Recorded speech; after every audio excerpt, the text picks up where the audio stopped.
Hello everyone, welcome to Magnet Brains. Myself Prateek Karn स्वागत करता हूं आपका अपने यूट्यूब चैनल मैग्नेट ब्रेन्स पर, जहां पर आपको मिलता है क्वालिटी कंटेंट, क्वालिटी एजुकेशन, वो भी बिल्कुल बाकायदा फ्री ऑफ कॉस्ट। केजी से लेकर के क्लास 12 तक का पूरा एजुकेशन सब आपको मिल जाएगा डिटेल्ड वीडियो फॉर्मेट में। और अगर आप हिंदी मीडियम के स्टूडेंट्स हैं तो परेशान होने वाली कोई बात नहीं है बेटा। बस एक काम करिएगा कि magnet brains Hindi medium channel को जाकर के सब्सक्राइब कर लीजिएगा। वहां पे आपको लगातार नोटिफिकेशंस मिलेंगे जब भी कोई रिकॉर्डिंग या लाइव अपलोड होगा। वहां पर भी रिकॉर्डिंग लाइव्स बकायदा उतनी ही इंटेंसिटी से चलते हैं, उतने ही फोकस के साथ चलते हैं, कंसिस्टेंसी के साथ चलते हैं जितने कि इंग्लिश मीडियम के चैनल पे चल रहे हैं। ठीक है, एक और खास बात, अगर आपको ई नोट्स या ई बुक्स चाहिए तो फिर आप इस वीडियो के डिस्क्रिप्शन में दी हुई लिंक को यूज कर सकते हैं। वहां से आपको ई नोट्स और ई बुक्स भी अवेल हो जाएंगे। खास बात का ध्यान रखिएगा कि हिंदी मीडियम के लिए क्लास 6 से क्लास 12 तक का पूरा कंटेंट अवेलेबल है। और कौन कौन से बोर्ड्स वहां पे अवेलेबल हैं? एमपी बोर्ड हो गया, यूपी बोर्ड है, बिहार बोर्ड है, दिल्ली बोर्ड है और राजस्थान बोर्ड है, स्पेसिफिकली फॉर हिंदी मीडियम्स। ठीक है, तो चलिए अब जरा कहानी को स्टार्ट करते हैं। Class 11 physics chapter 3 motion in a plane. इसका बहुत ही शानदार टॉपिक है मोशन इन अ प्लेन। इसके अंदर जो बेसिक इक्वेशंस होती है ना, कैसे वो कैरी आउट होंगी with the help of vectors, उसको देखना है। बहुत ही छोटा लेक्चर होने वाला है लेकिन काफी इंपॉर्टेंट है, बिकॉज पर्सपेक्टिव आपका बहुत ही तगड़ा सेट होने वाला है। ठीक है, तो चलिए बिना समय लगाए आपको लेकर के आते हैं पहली बात पे, जहां लिखा है position vector in a space. क्या लिखा है बेटा? Position vector in a space. ठीक है, एक सिंपल सी बात पे जरा मैं आपका ध्यान यहां पे लेके जाना चाहता हूं। जैसे मान लीजिए फॉर एग्जांपल, अगर आप प्लेन्स के टर्म्स में बात करेंगे, ठीक है, वाई एक्सिस हो गई, ये हो गया अपने पास एक्स एक्सिस। अब मान लीजिए कि यहां पे अपने पास कोई कंसर्न पॉइंट है पी, ठीक है, और इस कंसर्न पॉइंट पी का जो कोऑर्डिनेट्स है वो है मान लीजिए एक्स कॉमा वाई, मान लीजिए x कॉमा वाई है। ठीक है, तो अगर मैं एक वेक्टर मार दूंगा, अगर मैंने एक वेक्टर मार दिया कुछ इस तरह से और इसको मैंने नाम दिया था मान लो o के बराबर, तो यहां पे ये जो पॉइंट है p, ये vector OP vector is the position vector. आया समझ? OP vector is the position vector of point. OP vector is the position vector of the point P. OP vector is the position vector of the point P. It's as simple as that. यहां तक कोई दो राय नहीं है। ठीक है, अब जरा ध्यान देते हुए चलना। अगर आप इस OP वेक्टर के बारे में गौर करेंगे ना, तो एक सिंपल सी बात है, इसका कोऑर्डिनेट क्या है? x और कॉमा y। ठीक है, मतलब x एक्सिस पे दूरी कितनी है इसकी? x के बराबर, तो x i कैप लिखा जाता है, और y पर दूरी कितनी है? y के बराबर, तो y j कैप लिखा जाता है। z पे मुझे कुछ नहीं दिखा तो 0 k कैप दिखा जाता है। It's as simple as that. ठीक है, ये रही कहानी इसकी। मेरे ख्याल में यहां तक कोई भी आपको दिक्कत नहीं हो रही होगी। अब जरा गौर करें, ये अपने पास ओपी वेक्टर था, तो अगर अपन यहां से एक परपेंडिकुलर ड्रॉप कर देंगे, अगर हम यहां से एक परपेंडिकुलर ड्रॉप कर देंगे तो ये दूरियां जो हैं वो हो जाएंगी x के बराबर। और यहां पे अगर आप गौर करें तो इसका जो y कोऑर्डिनेट है वो है, दरअसल ये जो दूरी है ये स्वयं y के बराबर हो जाएगी। तो इस वजह से आप इसका कोऑर्डिनेट जो है ना वो वेक्टर फॉर्मेट में x कॉमा i, मतलब वेक्टर फॉर्मेट में x i cap plus y j cap लिख सकते हैं। It's as simple as that, कोई दिक्कत वाली बात तो नहीं। ठीक है, ये रहा इसका पोजीशन वेक्टर। जरूरी नहीं है कि किसी प्लेन में ही हो, जरूरी नहीं है कि हर बार एक्स वाई प्लेन में ही हो। ऐसा भी तो पॉसिबल है ना कि ये जो पार्टिकल है, जैसे ये जो पॉइंट है, मान ले इसको ऐसा मान ले, जैसे जिस रूम में तुम बैठे हो ना वहां पे दीवार का एक कोना पकड़ो, ठीक है, उसको मान लो कि वो ओरिजिन है, वहां से एक्स एक्सिस खींच दो, वाई एक्सिस खींच दो, जेड एक्सिस खींच दो, ठीक है, और हवा में ऐसे अपना हाथ यहाँ रख लो। ठीक है, अब जो तुम्हारे हाथ का जो पॉइंट है ना वो ना ही ना ही वो एक्स वाई प्लेन पे आ रहा है, ना ही वो वाई जेड प्लेन पे आ रहा है, ना ही वो एक्स जेड प्लेन पे आ रहा है, वो बीच में कहीं पे आ रहा है। मतलब इसका x कोऑर्डिनेट भी कुछ ना कुछ होगा, इसका y कोऑर्डिनेट भी कुछ ना कुछ होगा, इसका z कोऑर्डिनेट भी कुछ ना कुछ तो होगा। ठीक है, तो ये इस वाले की ऐसी कहानी थी जब एक्स वाई प्लेन में है, point is in the x y plane. यहां पे खास बात क्या है? Point is in the x y plane. अगर पॉइंट एक्स वाई प्लेन में है तो ये वाला कार्यक्रम हो रहा है। अब अगला मसला क्या है? जब जब जब करें, शुरू करें। अब जरा बेटा आ जाओ उसके अगले वाले मसले के ऊपर। ठीक है, शुरू करते हैं इसकी पूरी कहानी, देखते हुए चलना बहुत ही शानदार तरह से। एक्स एक्सिस, वाई एक्सिस, और चलो भैया ये रहा तुम्हारे पास में, चलो भैया ये रहा, अरे मत तो करो, ये रहा तुम्हारे पास में इसका जेड एक्सिस। कोई दिक्कत वाली बात नहीं। ठीक है, तो एक्स वाई जेड का पूरा फंडा हो चुका है। ये एक्स था, ये वाई था, और ये z था, ये वाला पूरा फंडा हो चुका है। अब मान लो कोई भी कंसर्न पॉइंट कहीं बाहर है, मान लो कोई भी कंसर्न पॉइंट है कहीं बाहर है, कोई भी कंसर्न्ड पॉइंट है, पॉइंट P ये कहीं बाहर है, तो इसका जो पोजीशन वेक्टर होगा, इसका जो पोजीशन वेक्टर होगा वो ये रहेगा सीधे तौर पे OP वेक्टर। इसका जो पोजीशन वेक्टर रहेगा वो रहेगा ये सीधे तौर पे OP वेक्टर। शुरू करते हैं, यहाँ पे निपटा दिया, कोई दिक्कत वाली बात नहीं है। अब इसका देखते हुए चलना भाई, जरूरी नहीं है कि हर बार किसी प्लेन में ही बॉडी लाई करे। ये बॉडी जो है ना, जरूरी नहीं XY प्लेन में लाई करे या YZ प्लेन में लाई करे या XZ प्लेन में लाई करे, बॉडी बीच में कहीं पे लाई कर रही है, तो इसके पास X कोऑर्डिनेट भी होगा, इसका Y कोऑर्डिनेट भी होगा, इसका Z कोऑर्डिनेट भी होगा। बहुत शानदार बातें बेटा, बड़ी इंपॉर्टेंट बातें पूरी बता रहा हूं, ठीक है। तो यहाँ पे इस पॉइंट का जो पोजीशन वेक्टर होगा उसको अपन ने बोल दिया चलो OP वेक्टर, ठीक है। तो OP vector is obviously the position vector of point P। OP vector is obviously the position या फिर location vector of point P। यहां तक कोई दिक्कत वाली बात नहीं है, ठीक है। अब कोऑर्डिनेट्स क्या है इसके, x, y, z, ठीक है। तो हम इसको ऐसे भी तो कर सकते हैं कि OP vector is equals to x पर दूरी कितनी है, x के बराबर, y पर दूरी कितनी है, y के बराबर, और z पर दूरी कितनी है, z के बराबर। अब मुझे अगर इस बेसिक वेक्टर का वैल्यू निकालना है, ठीक है, अगर मुझे इस बेसिक वेक्टर OP वेक्टर का वैल्यू निकालना है तो एक काम करते हुए चलना, इसका वैल्यू निकालने के लिए अंडर रूट ऑफ, सेम काम यहां भी कर सकते थे ना, अंडर रूट ऑफ x का स्क्वायर प्लस y का स्क्वायर प्लस 0 का स्क्वायर। तो यहां पे कर देना under root of x component का स्क्वायर प्लस y कंपोनेंट का स्क्वायर प्लस z कंपोनेंट का square. It's as simple as that, निपट गया, कोई दिक्कत वाली बात तो नहीं है। पक्का ये वाला फंडा मेरे ख्याल में सुप्रीमली समझ में आ गया होगा, ठीक है। अब क्या होता है ना कि पोजीशन वेक्टर पर ही आगे फिर आते हैं डिस्प्लेसमेंट वेक्टर, 10 तरह की चीजें और आती हैं, ठीक है। तो इन चीजों को समझने के लिए मैं ये चाहूंगा कि आप ना एक बार रिवाइज करके आ जाएं triangle law of vector addition. अगर याद है तो बहुत बढ़िया, यही काम करो, मैं ही करवा देता हूं उसको, ठीक है। तो ये वाला फंडा क्लियर हो गया ना आप लोग को। मैं चाहूंगा इसका आप स्क्रीनशॉट लेंगे, फिर आपको मैं ट्राइंगल लॉ पे लेके आता हूं। ये वाला फंडा पूरा क्लियर है बेटा, 3 2 1 रेडी गो, सुपर डन, सुपर क्लियर, एक तरफा, ठीक है। अब जरा गौर करते हुए चलना कैसे काम करेगा अपने पास triangle law of vector addition, कैसे काम करेगा हमारे पास में what, triangle law of vector addition. मान लो फॉर एग्जांपल मेरे पास एक पॉइंट साइज्ड ऑब्जेक्ट है, ठीक है। मान लो मेरे पास एक पॉइंट साइज्ड ऑब्जेक्ट है, इस पर पहला वाला वेक्टर ऐसे काम कर रहा है, ठीक है, और इस पर दूसरा वाला वेक्टर ऐसे काम कर रहा है, कोई दिक्कत वाली बात तो नहीं है, पक्का। तो इस पर पहला वाला वेक्टर F1 ऐसे काम कर गया, इस पर दूसरा वाला वेक्टर F2 ऐसे काम कर गया। अब होता क्या है, जब किसी बॉडी पे ऐसे दो वेक्टर्स काम करेंगे ना तो बॉडी निकल जाएगी रिजल्टेंट के डायरेक्शन में, बॉडी निकल जाएगी रिजल्टेंट के डायरेक्शन में कुछ इस तरह, कोई दिक्कत वाली बात तो नहीं है। बॉडी निकल जाएगी रिजल्टेंट के डायरेक्शन में कुछ इस तरह, मेरे ख्याल से यहां तक तो कोई दिक्कत वाली बात नहीं है, ठीक है। अच्छा, यहां पे जो अल्टीमेटली फॉर्मूला बन के आता है ना बेटा, वो फॉर्मूला क्या होता है आप लोग को पता है। जैसे मान लीजिए कि आपको निकालना है F1 F2 का रिजल्टेंट, गिवन दैट के एंगल इज थीटा, ठीक है।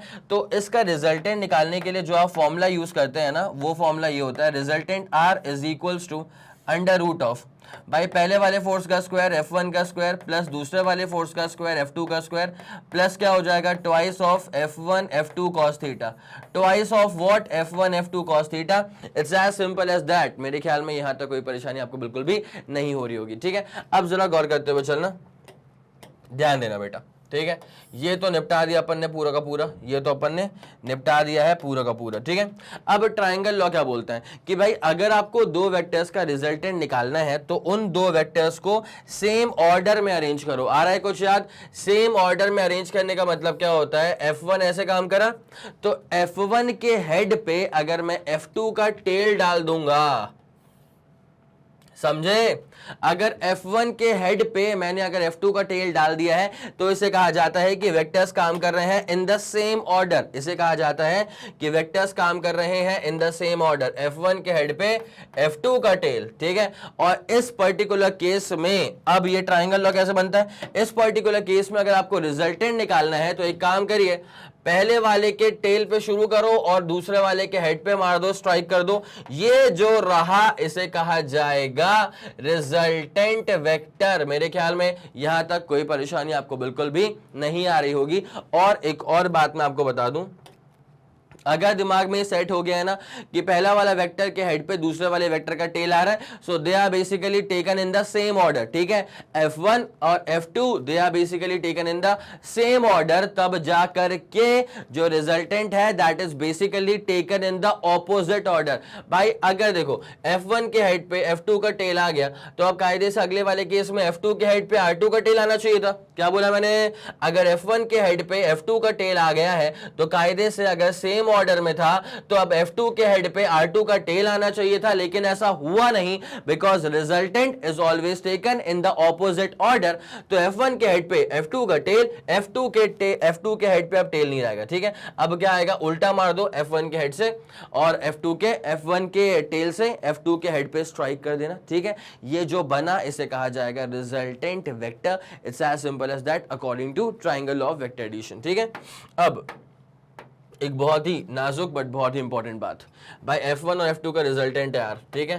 R इज द, भाई ये कलर तुम लोग को सही लग रहा है क्या? अगर तुम लोग को सही लग रहा होगा तो मुझे कमेंट सेक्शन में बता देना, अदरवाइज क्या इसको अपन चेंज कर देंगे अगले लेक्चर में से। तो R is the resultant of forces F1 and F2। ऐसे क्या एक आध बार फीडबैक मेरे को आया था आप ही लोग की तरफ से, किसी ने मुझे कहा था कि सर आप रेड कलर मत यूज़ किया करिए, ठीक है। मैंने बोला ठीक है भाई, तो उसके बाद से आई डेलिबरेटली ट्राई कि भाई मैं रेड कलर यूज़ ना करूं, हालांकि मैंने यहाँ पे यूज़ कर दिया है फॉर रिजल्टेंट, ठीक है। लेकिन तुम मेरी बातें समझ रहे हो, मैंने बहुत ट्राई करा है कि रेड ना ही यूज़ करूँ मैं, ठीक है। अब जरा गौर करना, तो रिजल्टेंट है यार, और है किसका रिजल्टेंट? F1 का है और F2 का है, तो उसको फिर ना वेक्टर समेशन में ऐसे लिखा जाता है कि F1 और F2 का वेक्टर सम करने पे R मिलता है। इनफैक्ट दो वेक्टर्स का वेक्टर समेशन निकालना, फिर से बोल रहा हूं मैं एक बार, इनफैक्ट दो वेक्टर्स का वेक्टर समेशन निकालना इज लाइक उन दो वेक्टर्स का रिजल्टेंट निकाल देना। It's as simple as that, ठीक है। तो मेरे ख्याल में आपको ये वाला फंडा भी क्लियरली समझ में आ रहा होगा। डाल लो उसकी heading triangle of vector addition और जरा इसको नोट डाउन कर लो, फिर अपन कहानी में आपको आगे लेके चलते हैं। मेरे ख्याल से यहां तक का फंडा आप लोग के दिमाग में सुप्रीमली क्लियर हो चुका होगा। चलो भैया, ये वाला फंडा क्लियर हो गया, लेट्स मूव ऑन, ठीक है। तो अब यहाँ पे ना जो भी कहानियां देके रखी है ना, वो पूरा थ्योरेटिकल सपोर्ट जो है ना वो आपको चाहिए पड़ेगा। तो क्या लिखा है? Consider a particle in a space, ठीक है। एक पार्टिकल अपन ने कहा consider in a space, let at an instant t its position be p, जिसका position coordinates from the three mutually perpendicular axes का ओरिजिन क्या होता है भाई साहब? वही है अपने पास three perpendicular axes, x y और जेड वाला एक्सेस, ठीक है। अब यार कार्टेशियन प्लेन में, कार्टेशियन कोऑर्डिनेट्स में आप हर पॉइंट की दूरी, अगर प्लेन में एक धब्बा भी पड़ गया तो उस धब्बे की भी दूरी आप अगर निकालोगे ना तो वो निकालोगे only from the origin. It's as simple as that, ठीक है। तो अब उस पॉइंट का जो कोऑर्डिनेट था वो था x, y, z, तो उस वजह से इसका जो पोजीशन वेक्टर बन जाएगा वो बन जाएगा, भाई देखते हुए चलना, x i cap plus y j cap plus z k cap. और क्या ये बहुत नई बात है? मत तो करो यार, क्या ये तुमको नई सी बात लग रही है क्या? ये देख लो, यहां हमने क्या लिख के रखा हुआ था, OP vector is equal to x i cap plus y j cap plus z k cap, और उसको अपन फिर पोजीशन वेक्टर आर से भी रिप्रेजेंट कर सकते हैं, ठीक है। कोई मसला नहीं है, कोई दिक्कत नहीं है। ये वाला आप लोगों ने स्क्रीनशॉट तो ले ही लिया था, चले यहां तक कोई दिक्कत वाली बात नहीं थी। तो आपने उसका जो पोजीशन वेक्टर था वो लिख दिया x i cap plus y j cap plus z k cap, ठीक है। अगर आप उसका मैग्नीट्यूड निकालना चाहेंगे तो ऑब्वियसली आपको under root of x component का स्क्वायर प्लस वाई कंपोनेंट का स्क्वायर प्लस जेड कंपोनेंट का स्क्वायर करना पड़ेगा, जो कि हमने कर भी दिया बड़े इत्मीनान से, ठीक है। यहां तक कोई दिक्कत वाली बात तो नहीं। अगर चाहो बेटा तो उसका स्क्रीनशॉट ले लो, हालांकि ये अपन चीजें नोट डाउन कर चुके थे, लेकिन फिर भी थ्योरेटिकल सपोर्ट तो अपने को देना ही पड़ता है ना भाई। हो ही गया होगा अब तो, है ना। आगे बढ़ो। अब यहां पे क्या लिखा हुआ है? Motion with uniform velocity in a plane चल रहा है और डिस्प्लेसमेंट की बात चल रही है। किसकी बात चल रही है? डिस्प्लेसमेंट की बात चल रही है। तो क्या लिखा हुआ है? The displacement of the object in time interval t2 minus t1, ठीक है। पहली बात ये समझो, पहली बात पार्टिकल वाज ओवर हियर, ए वाला पॉइंट, तो ये रहेगा उसका इनिशियल पोजीशन, और माफ कीजिए r1 क्या होगा? इसका इनिशियल पोजीशन वेक्टर, ठीक है। तो r1 is the initial position vector. उसके बाद t2 अमाउंट ऑफ टाइम के बाद पार्टिकल जो है वो घूम के कहां पहुंच गया? इस वाले पॉइंट पे पहुंच गया, तो ये वाला पॉइंट रहेगा इसका फाइनल पोजीशन, और r2 वेक्टर रहेगा इसका फाइनल पोजीशन वेक्टर। भाई अगर तुम्हें यहां पर निकालना है डिस्प्लेसमेंट, उसका एक सिंपल तरीका होता है, final position vector minus initial position vector. तो जरा देख लेना डिस्प्लेसमेंट क्या होगा, डिस्प्लेसमेंट क्या होगा भाई साहब? इनिशियल ये था, फाइनल ये था, मारा सड़क करके, तो ये रहेगा इसका डिस्प्लेसमेंट। अरे डिस्प्लेसमेंट के लिए वैसे भी क्या करते हैं अपन, इनिशियल को पकड़ो, फाइनल को पकड़ो और दोनों को जोड़ दो। ये जो सिंगल लाइन गई है ना, this particular line is called as the displacement. तो यहाँ पे बकायदा ये ए बी वाला क्या है, डिस्प्लेसमेंट ही हो रहा है, कोई दिक्कत नहीं है। ओ ए क्या हो जाएगा, ए वाले पॉइंट का पोजीशन वेक्टर, ओ बी क्या हो जाएगा, बी वाले पॉइंट का पोजीशन वेक्टर, और ए बी क्या हो जाएगा, displacement vector. It's as simple as that. मेरे ख्याल में यहां तक भी कोई परेशानी आपको बिल्कुल नहीं आ रही होगी, ठीक है। अब यहां पे भी लग गया है ट्राइंगल लॉ। अब तुम लोग बोलोगे सर यहां पे ट्राइंगल लॉ कैसे लग गया, जरा गौर करते हुए चलना। दो वेक्टर जो सेम ऑर्डर में लगे हुए हैं उनको जरा पकड़ो, ओ ए वेक्टर और A B vector, O A vector और ए बी वेक्टर ये लगे हुए हैं सेम ऑर्डर में, ठीक है। Is equals to opposite order में क्या लगा है बेटा, ये ओ बी वेक्टर। मैंने बोला बहुत बढ़िया, एक तरफा। तो डिस्प्लेसमेंट वेक्टर तो हम जानते हैं कि A B vector is the displacement vector. तो ये मेरे पास क्या हो जाएगा, ओ बी वेक्टर माइनस ओ ए वेक्टर। तो डिस्प्लेसमेंट वेक्टर जो है मेरे पास ए बी वेक्टर, वो क्या हो जाएगा बेटा, ओ बी वेक्टर माइनस ओ ए वेक्टर। ये जो मैंने फर्स्ट लाइन लिखी है ना, ये लिखी है just in accordance with triangle law of vector addition, ठीक है। अच्छा मेरे ख्याल से ना अगर आप प्लेलिस्ट में चेक करेंगे ना, तो आपको triangle law of vector addition पर बेस्ड एक डेडिकेटेड लेक्चर मिल ही जाएगा, तो उसको भी देख लेना। बहुत लंबा लेक्चर नहीं होगा, लेकिन कभी कभी कुछ लेक्चर्स लंबे हो जाते हैं। वो क्यों हो जाते हैं बेटा, बिकॉज कुछ ना बहुत पेचीदा मामला कभी कभी फंस जाता है, तो उस चीज को समझाने के लिए ना इट टेक्स टाइम, तो उसमें टाइम लग सकता है, ऐसे वीडियोस भी बन जाते हैं। तो आप इस बात का खास ख्याल रखें कि अगर वीडियो लंबा हो रहा है ना, मतलब जरूर उसके अंदर अमाउंट ऑफ नॉलेज कंटेंट बहुत ज्यादा होगा, ठीक है। तो वैसे मत देखा करो यार कि ये वीडियो तो बहुत लंबा है, इसको तो पढ़ने में बहुत समय लग जाएगा। आप इस बात को समझिए कि अगर वीडियो लंबा है तो ऑब्वियसली वो क्यों लंबा हुआ है, बिकॉज उसके अंदर डिलीवर करा गया है बहुत सारा कंटेंट जो कि जरूरी रहा होगा, ठीक है। समझे आप इस बात को। चलो आ जाओ बेटा, ये एक पता नहीं क्या है, मतलब मेंटालिटी सी है, बट आई डोंट थिंक कि ये सही है लॉन्ग टर्म के लिए। अगर लोग सोचते हैं ना कि यार कम समय में कितना अपन समझ सकते हैं, भाई यार ये नहीं होता यार, पढ़ने के लिए समय देना पड़ता है, ठीक है। कम समय में जल्दी ज्यादा चीजें समझ लेना वो तब पॉसिबल है जब एक टाइम का रिवीजन हो चुका हो। रिवीजन के पहले तो you need to visualise that particular concept and it takes time, ठीक है। चलिए ओके, आ जाए जरा इस पे। तो ए बी क्या हो जाएगा, ओ बी माइनस ओ ए। अब ओ बी वेक्टर क्या है, आर टू वेक्टर, माइनस ओ ए वेक्टर क्या है तुम्हारे पास, r one vector. This becomes your displacement, it's as simple as that, ठीक है। तो ये जो मैंने लिखा है ना a b, this is the displacement vector. ये जो मैंने लिखा है ना a B vector, this is the displacement vector, it's as simple as that. और ये जो लाइन यहाँ पे लिखी हुई है वो लिखी हुई है according to triangle law of vector addition, ठीक है।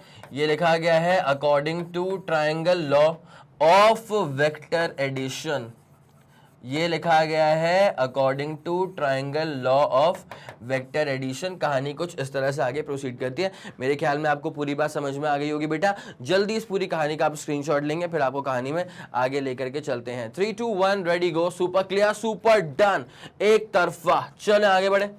ओके, यहां पे हुआ क्या था बेटा, जो अपने पास पोजीशन वेक्टर r1 था, डायग्राम तो आप लोग ने साक्षात देख ही लिया था। This was the position vector r1। Coordinates क्या होंगे इसके, x1 i cap plus y1 j cap plus z1 k cap. और जो ये पॉइंट b है उसके जो कोऑर्डिनेट्स होंगे वो क्या होंगे, x2 i cap y2 j cap z2 k cap, ठीक है। ऐसा कुछ मसला होगा यहाँ पे, ठीक है। तो यहाँ पे देखते हुए चलना, r1 x1 i cap y1 j cap, हम इसको xy प्लेन में लेके चल रहे हैं, तो z कोऑर्डिनेट यहाँ पे नहीं आ रहा है। r2 क्या हो गया बेटा, x2 i cap plus y2 j cap. अब हम लोग इस बात को फिगर आउट कर चुके हैं कि जो डिस्प्लेसमेंट वेक्टर है वो दरअसल r2 माइनस r1 है। और वैसे भी होता ही है भैया, इनिशियल था, इनिशियल पोजीशन वेक्टर था r1, फाइनल पोजीशन वेक्टर था r2, तो डिस्प्लेसमेंट वेक्टर क्या हो जाएगा, final minus initial, which is r2 vector minus r1 vector, ठीक है। तो वही अपन ने कर दिया, this is our displacement vector भैया, this is the displacement vector r2 minus r1, ठीक है। इसको अपन ने करा r2 minus r1, तो अपने पास इवेंचुअली क्या बन जाएगा बेटा, x कोऑर्डिनेट कैसे आएगा, x2 minus x1 i cap, y coordinate कैसे आएगा, y2 minus y1 j cap. It's as simple as that, ठीक है। ये रहा अपने पास में क्या, डिस्प्लेसमेंट वेक्टर। अब अगर मुझे इस डिस्प्लेसमेंट वेक्टर की वैल्यू फाइंड आउट करनी है तो कौन सी बड़ी बात है, अंडर रूट ऑफ x वाले का स्क्वायर प्लस y वाले का स्क्वायर, मतलब x2 माइनस x1 का square plus y2 minus y1 का स्क्वायर। जल्दी इस पूरी कहानी का आप स्क्रीनशॉट लेंगे, जल्दी जल्दी जल्दी।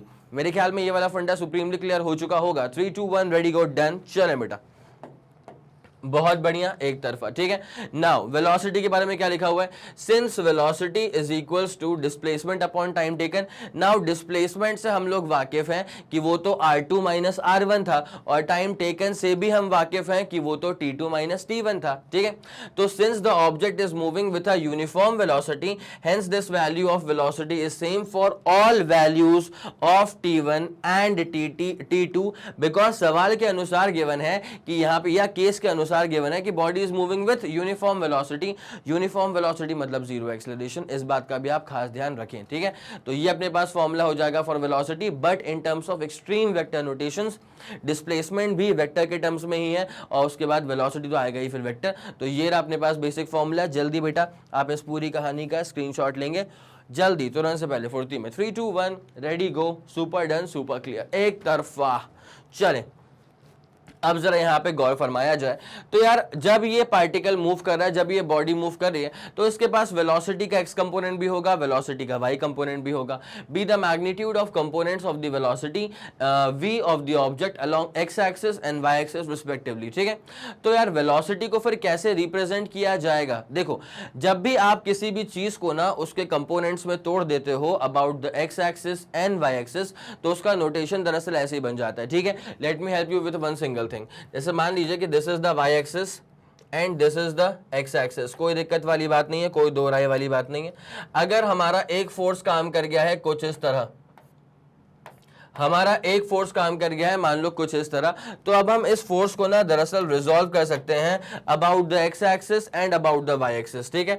तो जब हम इस फोर्स को रिजॉल्व करेंगे ना अबाउट द एक्स एक्सिस, ये बन जाएगा एफ सबस्क्रिप्ट एक्स। अगर आपको याद नहीं है तो मैं याद दिला दूंगा। और अगर मैं फोर्स को यहाँ पे रिजॉल्व करूंगा अबाउट द वाई एक्सिस, तो ये फोर्स का ही कंपोनेंट है अबाउट द वाई एक्सिस, ठीक है। चमका चमका चमका चमका चमका, देखते हुए चल, यहाँ पे ये क्या हो जाएगा, ये अपने पास फोर्स की value about the x axis, और ये अपने पास फोर्स की ही value about the y axis. Now इसका जो वेक्टर नोटेशन होता है, अब इसके बाद जो इसका वेक्टर नोटेशन होता है वो क्या आता है, या let me call this vector representation, ठीक है।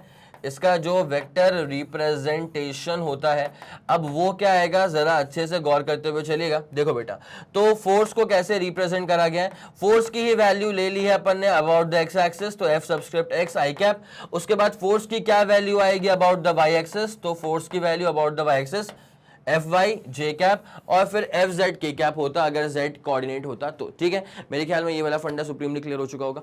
अब ये वेलोसिटी को हमने कैसे तोड़ा है about the x and y, इसका ना एक जीता जाता एग्जांपल तुमको मैं दिखाता हूँ, ठीक है। देखते हुए चलो, मान लो ग्राउंड बनाते हैं पहले, ग्राउंड, ठीक है। ये अपने पास ग्राउंड है, और अब बनाते हैं अपन एक बिल्डिंग। ये एक बिल्डिंग है, ठीक है। अब मैं बिल्डिंग को जैसे हमेशा, तुमको पता ही है अपना पूरा फंडा कैसे करा है अपन ने हमेशा, और ये मैं हर बार ही करता हूँ ऐसा वाला, ठीक है। ये बिल्डिंग हर बार ही ऐसे बनती है। तुम बोल रहे हो कि सर ये बिल्डिंग में पुताई करवा लो यार, ये येलो येलो बेकार लगती है। अब एक काम करेंगे अपन, यहाँ पे एक बॉल पकड़ेंगे, ठीक है, और इस बॉल को अपन देंगे फेंक, ठीक है। ये पकड़ा अपन ने बॉल, और इस बॉल को अपन ने दिया है फेंक। अरे क्या बात है, सटीक, ठीक है। तो इस बॉल को हमने दे दिया velocity about this x axis, तो वेलोसिटी हमने दी इसको, तो उसके बाद इसका जो पूरा मोशन गया ना बेटा, इसका मोशन गया कुछ इस तरह, सटीक, ठीक है। इसका मोशन गया है कुछ इस तरह, कोई दिक्कत वाली बात नहीं है। अब जरा गौर करना, मान ले अगर मैं किसी एक पॉइंट पे बात करूं, मान ले मैं इस वाले पॉइंट की बात करता हूं, तो इस वाले पॉइंट के पास ना, इस वाले पॉइंट पर ध्यान देना बेटा, इस वाले पॉइंट पर बॉडी के पास वेलोसिटी एक्स एक्सिस पर भी है, जिस वेलोसिटी की वजह से ये बॉडी आगे मूव करेगी, और उसके बाद इस बॉडी के पास वेलोसिटी वाई एक्सिस पर भी है, जिस वेलोसिटी के साथ ये बॉडी नीचे की तरफ आएगी, ठीक है। अब अगर मैं यहाँ पे गौर करूं, तो यहाँ पर भी वेलोसिटी एक्स पर तो होगी, और वेलोसिटी वाई पर बढ़ जाएगी, बिकॉज बॉडी अब ज्यादा नीचे की तरफ झुक रही है, ठीक है। यहां पर भी, इस पॉइंट पर भी बॉडी के पास वेलोसिटी एक्स पर तो होगी, वाई पर भी इसके पास वेलोसिटी काफी ज्यादा होगी, एंड देयरफॉर बॉडी पे अगर आप फोकस करें, ध्यान दो, भाई इस वाले पॉइंट पे माना मैंने इस बात को कि इस पर्टिकुलर पॉइंट पे बॉडी के पास जो वेलोसिटी है, इस पर्टिकुलर पॉइंट पे बॉडी के पास एक्स पर भी वेलोसिटी है, वाई पर भी वेलोसिटी है, लेकिन अगर किसी बॉडी पे दो डायरेक्शन में वेलोसिटी होती है तो आप निकाल देते हो उसका रिजल्टेंट। ठीक है, यहां पे गया velocity about the x axis, नीचे आ गया velocity about the y axis. भाई लपेट दो, इसका रिजल्टेंट ऐसे निकलेगा बीचों बीच, यहां लपेट दो ऐसे निकलेगा बीचों बीच, यहां लपेट दो ऐसे निकलेगा बीचों बीच। ठीक है, तो इसका मतलब ये हुआ कि प्रोजेक्टाइल जो है ना वो किस तरफ मूव कर रहा है, जिस तरफ रिजल्टेंट है, और किसका रिजल्टेंट है, वेलोसिटी के ही एक्स कंपोनेंट का एंड वेलोसिटी के ही वाई कंपोनेंट का। ठीक है, तो मैं इसको लिख देता हूं कि at every point of motion, मैं इसको लिख देता हूं बेटा, तुम लोग मेरे साथ साथ नोट करना शुरू कर दो। तो at every point of motion the body is actually moving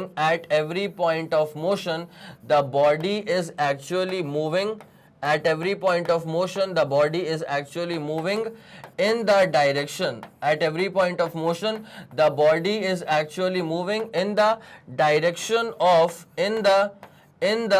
the direction of resultant of velocity, in the direction of resultant of velocity. और भैया ये जो रिजल्टेंट है वो किन दो वेलोसिटीज का रिजल्टेंट है, velocity about the x axis and velocity about the y axis. ठीक है, resultant of velocity about x axis and velocity about y axis. ठीक है, and velocity about y axis, it's as simple as that. मेरे ख्याल में आप लोगों के दिमाग में ये वाला फंडा सुप्रीम तरह से क्लियर हो गया होगा। मैं ये चाहता हूं कि आप इसका स्क्रीनशॉट लें, उसके बाद फिर मैं आपको कहानी में आगे लेके चलूंगा। ये वाला फंडा मेरे ख्याल में क्लियर हो गया। 3 2 1 रेडी गो डन।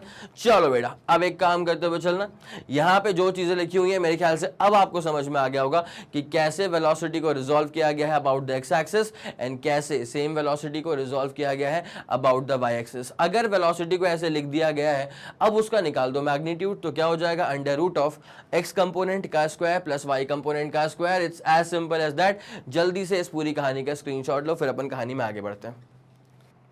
चलो ठीक है, बहुत शानदार। तो इसका आप लोगों ने स्क्रीनशॉट ले लिया होगा। मेरे ख्याल में आपको हर एक बात शानदार तरह से समझ में आ गई होगी मोशन इन अ प्लेन की। ठीक है, पक्की बात है। तो अगर आपको लगा कि इस वीडियो को देख करके आपकी हेल्प हुई है, ठीक है, देखो सिंपल वीडियो था, छोटा वीडियो था, पूरा कंटेंट आराम से कवर अप करवा दिया गया। बस क्या बनता है, अब रिवाइज करने वाला काम बनता है, वो तो आप कर ही लेंगे, ऐसा मुझे भरोसा है आपके ऊपर, तोड़ मत देना भरोसा। ठीक है, तो चलिए अब क्लास करते हैं यहीं पे खत्म। और जैसे कि आप लोग जानते हैं कि मैग्नेट ब्रेन जो प्रोवाइड करता है वो है English medium as well as Hindi medium वाली classes with entire full complete syllabus coverage, CBSE board, Delhi board, Bihar board, UP board, MP board, Rajasthan board और वैदिक मैथ्स क्रैश कोर्स और स्पोकन इंग्लिश। इसके अलावा अगर आपको कोई भी इन्फॉर्मेशन चाहिए तो आप मैग्नेट ब्रेन्स के ऑफिशियल वेबसाइट पर विजिट कर सकते हैं। Thank you so much.